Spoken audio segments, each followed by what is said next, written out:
Hello and welcome back to your own YouTube channel, Ishwar Hindi 1 to 1 translation of unusual Hindi sentences.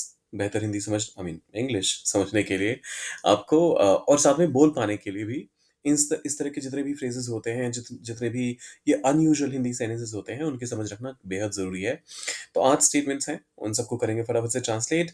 लेकिन channel पर अगर आप नए हैं तो सब्सक्राइब, लाइक और शेयर ज़रूर कर दीजिएगा।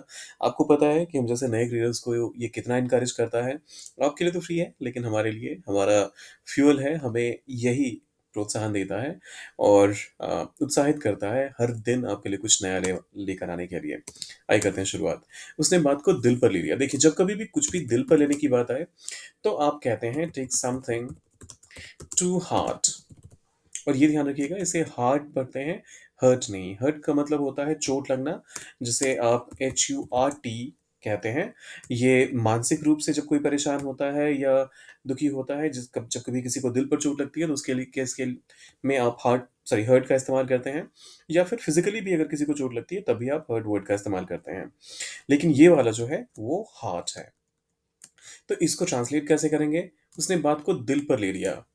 ही took the matter, पास्ट की बात हो रही है ऑब्वियसली, इस वजह से टू हार्ट, बस इतना ही काफी है। To his heart, to their heart, to my heart, ये करने की जरूरत नहीं है।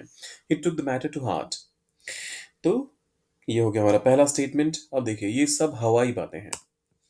इसके लिए आप कैसे इसको आप कैसे ट्रांसलेट करेंगे, आइए वो देखते हैं। दो तरीके हो सकते हैं। आप या तो कह सकते हैं दिस इज ऑल, यस सब हवाई बातें, idle talk, this is all idle talk. मतलब करना धरना कुछ नहीं है, बस अब बातों के शेर बन रहे हैं, तो उस केस में आप आइडल टॉक का इस्तेमाल करते हैं। आप चाहें तो दिस इज ऑल नॉनसेंस भी कह सकते हैं, या फिर this is all baseless talk भी कह सकते हैं। मतलब जिसमें कोई धरातल पे सच्चाई ना हो, उस पॉइंट ऑफ व्यू से बेसलेस। तुम्हें तो हर बात में बाल की खाल निकालनी है। अब इसे कैसे ट्रांसलेट करेंगे? देखिए, बाल की खाल निकालने के लिए इंग्लिश में एक पर्टिकुलर वर्ड है, जिसको कहा जाता है निट पिक। तुम हमेशा, यू ऑलवेज, हर बात में बाल की खाल निकालनी है। So you have to, and you always have to, क्योंकि ऑलवेज हमारे यहाँ पर एक एडवर्ब के तौर पे इस्तेमाल हुआ है, तो इस वजह से आप हैव टू का इस्तेमाल कर सकते हैं। फिर आता है बाल की खाल निकालनी है, nit pick everything. You always have to nitpick everything. You always have to nitpick everything. फिर आता है फिर आता है कि अगर इसे किसी और तरीके से कहना हो तो और क्या तरीका हो सकता है? वेल, एक और तरीका हो सकता है जिसे आप कह सकते हैं you have to split hairs in every matter.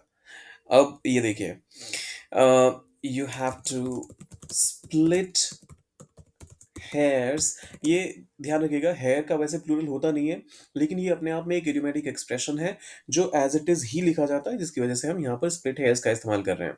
तो you have to split hairs in everything. You have to split hairs in everything या फिर एवरी मैटर। वह आग बबूला हो गया। आप इसे फिर से बहुत सारे तरीकों से ट्रांसलेट कर सकते हैं। मैं कह रहा हूं he got furious. He got furious, एक तो ये तरीका हो सकता है। फिर आप चाहें तो आप ही बिकेम फ्यूरियस का भी इस्तेमाल कर सकते हैं। वह आग बबूला हो गया, सो ही बिकेम फ्यूरियस। चलिए, मेरी तो दुनिया ही उजड़ गई। अगर इस चीज को ट्रांसलेट करना हो तो आप कैसे कहेंगे? देखिए, इसके लिए आप कह सकते हैं माई इंटायर वर्ल्ड उजड़ गई। अब यहाँ पर बेशक ये सुनने में पास्ट टेंस लग रहा होगा, लेकिन हम यहाँ पर प्रेजेंट का इस्तेमाल करेंगे, और वो भी पैसिव फॉर्म में। So my entire world is shattered. My entire world is shattered.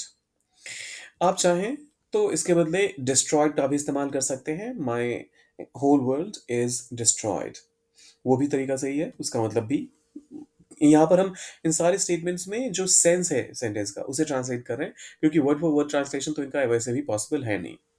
फिर आता है आप तो खामखा मेरा सिर खा रहे हैं। आप मुझे ऐसे ही परेशान कर रहे हैं, आप मेरा सर खा रहे हैं, तो इसको कैसे ट्रांसलेट करेंगे? इसके लिए आप कह सकते हैं यू आर, अब खामखा के लिए अननेसेसरीली का इस्तेमाल करेंगे, अननेसेसरीली। और सिर खाने के लिए annoying me, you are unnecessarily annoying me. एक तो ये तरीका हो गया। दूसरा हो सकता है यू आर ट्रबलिंग मी, तुम मुझे परेशान कर रहे हो या सर खा रहे हो। यू आर ट्रबलिंग मी, खामखा के लिए आप कह सकते हैं फॉर नो रीजन। और ज्यादा स्पेसिफिक होना है कि बिना, बिल्कुल बिना वजह के खा रहे हो, for no reason at all, तब ये भी तरीका हो सकता है। तो you are unnecessarily annoying me या फिर you are troubling me for no reason at all. उसकी बातों में दम है, ये तो बेहद आसान है। He has a point, he has a point. आप चाहें तो इसके बदले कह सकते हैं there is substance, there substance in his words. मतलब ऐसे ही बकवास नहीं कर रहा, उसमें कुछ ना कुछ तो डीप एक सेंस है। या फिर जो बेसिक वाला है, ही हैज अ पॉइंट, वो भी काफी है। So this substance in his word या फिर ही हैज अ पॉइंट। मैं तुमसे हाथ जोड़ता हूँ। अब देखिए, हाथ जोड़ने के लिए आई जॉइन हैंड्स मत कहिएगा, I am begging you, I am begging you. यहाँ पर बेग का मतलब भीख मांगने से नहीं है। यहाँ पर क्वाइट लिटरली आप ये कहना चाहते हैं कि मैं हाथ जोड़कर तुमसे ये कहता हूँ कि ऐसा करो या फिर ऐसा मत करो। तो ये तरीका हो सकता है। अगर इस केस में हालांकि ये पॉसिबल है कि आप क्वाइट लिटरली जो वर्ड्स हैं उनको वर्ड फॉर वर्ड ट्रांसलेट भी करें, तो उस केस में आप कह सकते हैं I request you with folded hands, I request you with folded hands.